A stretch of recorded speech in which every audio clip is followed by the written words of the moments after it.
پښتون بنیم چې پتا باندې پښتو نه کم مونږه مانځه ته هم نیتونه په پښتو کې تړو.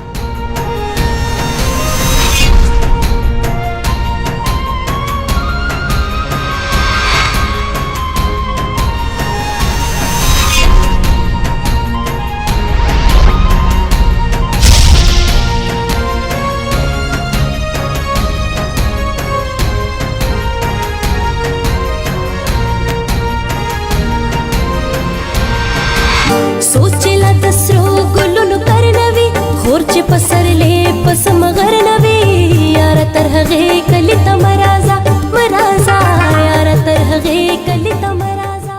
د نور کله پشان سکال هم د وړوکي اختر په موقع د خیبر پښتونخوا مختلفو سیمو کې د پښتو نوي جوړ شوي فلمونه نندارې ته وړاندې کیږي، خو د تیر کال په نسبت سکال د ریلیز کیدونکو نو فلمونو په شمیره کې کمی راغلی دی. تیر کال چې د صوبې په بیلابیلو سینماګانو کې اوه د پښتو نوي فلمونو نندارې ته وړاندې کړی شوي وو، سکال یوازې د پښتو 3 فلمونه جوړ شوي چې په هغې کې د فلمساز ارشد خان نوی فلم راجا، د هدایتکار ظهور عباس فلم ګندګیری نه منم او د نادر خان خیر د یار نشه کې د شامل دي. په فلم راجا کې د هیرو کردار شاهد خان لوبولی او د دې ترڅنګ پکې جمیل بابر، ببرک شاه، وردا خان، بندیارانی او لیلا نواب هم کار کړی دی. په خیر د یار نشه کې د ارباز خان او جهانگیر خان مرکزی کردارونه لوبوي او ورسره سدرانور او فرین نومي جنکۍ د هیروینو په توګه کار کوي. په فلم ګندګیری نه منم کې ارباز خان، اسف خان، طارق جمال، سدرانور او افرین هم مهم کردارونه لوبولي دي. د دغه درې واړو نو فلمونو په حواله سره فلم کتونکي هیله ښکاره کوي چې ښه بزنس به وکړي او خلک به په شوق سره وګوري. زما چې جهانګیر نوم دی د فلم کتو لپاره راغلی وو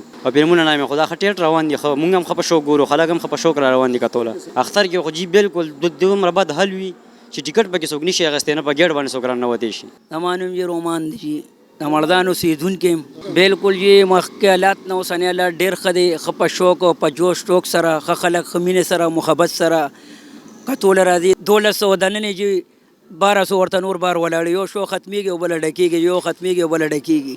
هر څوک په پیښور کې د سینماګانو شمیر په چټکتیا سره په کمیدو دی او اوس فیملیز او د لوستي طبقې خلک زیاتره په سینما فلم کتو ته زړه نه ښه کوي. خو د پښتو فلمونو ډایرکټر جنګریز خان هیله لري چې که د نوو فلمونو په موضوعات او سکرپټ خواري وشي نو سینماګانې بیا په خلکو ډکېدلې او د پښتو فلم ځان په خپلو خپو ودرولی شي. اصل کې سرجي د سینما چې کوم لکه موږ په دې کم دور کې روان یو نو دا د میډیا دور دی. په دې دور کې پکار دا و چې زموږ سینماګان لکه اور پیک اره شو تلل پکارو بغیر د اختر نم که موږ اوس هم کوشش وکړو او په دې دور کې چې دا د میډیا دور دی موږ مطلب دی په ښه سکرپټ باندې کار وکړو، موږ په ایجوکیشن باندې کار وکړو، موږ مثال خبره په آرمي باندې کار وکړو، په پولیس کار وکړو، په ډاکټر کار وکړو، په وکیل کار وکړو او ښه هیروګان موږ راوړو. لکه ضروري نه ده چې زموږ هر هیرو د سرې ګریوان وي او مطلب موږ ټول دښمنیان یو، موږ د یو بل پسې ټوپکې راولو. دا زموږ بدبختي ده چې موږ ښه کار ونه کړی شو او د دې ګناهګار موږ خلک یو. د پښتو فلمونو د جوړونکو په وینا دا مهال په یو فلم د 70 لکو نه نیولې تر 1 کروڑ روپو پورې خرچه کیږي او د یو فلم په تیاری لږ تر لږه 3 میاشتې وخت لګي.